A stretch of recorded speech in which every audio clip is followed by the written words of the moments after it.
Okay, so we're going to be changing the rear brakes. We're going to be changing the brake pads this time on a 2002 Honda Accord EX. It's got the J30. So first thing we wanted to do is jack it up. I'm using a jack right now just because this is a quick thing. Any other case, you'd want to put it on jack stands for sure. So first thing we're going to do is just take the wheel off. All right, finally got the wheel off. And so now we're just going to take the caliper off. All right, so here's a cool trick that Evan learned when he was working at a diesel shop. That basically gives you extra torque without having to hammer on your open-end wrench. The reason we're using an open-end wrench is because you have a brake line in there and we can't get a socket in there. So, okay, now that we have the caliper off, see we have that. We got the hardware we're going to be changing on the caliper and on the pads here. Got this pad off finally. Look at that. Look how worn out that is. Notice we haven't gotten to the this little plate yet. This little clip actually makes noise. When you go in reverse and you get down to this metal part on this, it'll actually make a loud squeaking noise. So that's how you know when you are supposed to change your rear brakes. So it'll make a noise. That's also on your front brakes as well. So don't take that off whenever you're changing brakes. Make note of these calipers, or the pistons.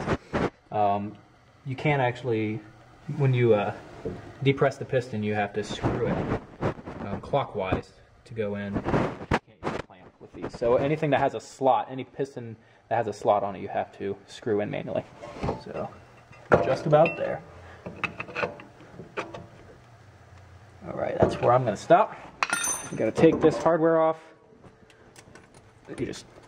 I just pinch the sides together, and then it'll just come out of there. So just pinch these like this, and kind of go at an angle out. And let's just do the reverse for putting it back in.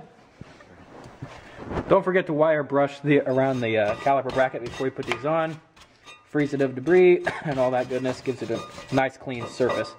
Now that we have the caliper bracket all wire brushed, we're going to go ahead and lubricate the hardware.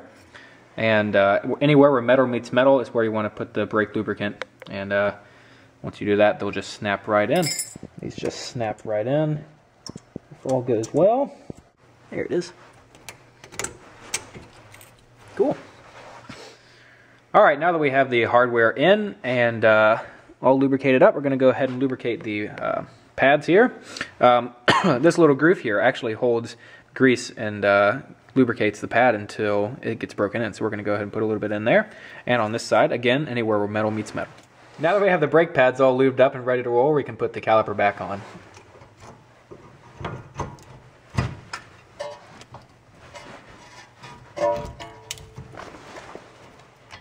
Alright, so we're just going to tighten these until they're snug.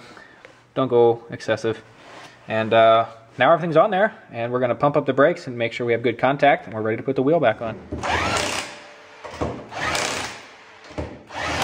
Okay, now that the lugs are snugged up with the impact, we can go ahead and tighten these up with the torque wrench. I'm going to do 80 pounds on this one. If you don't know the torque spec on yours, between 80 and 100 is safe. And these lug nuts are 19 for those of you that are using a socket on your torque wrench. Alright, well that was pretty simple. It's just a rear brake change without the rotor. So I think that's just about it. Lower it down safely and have a good day.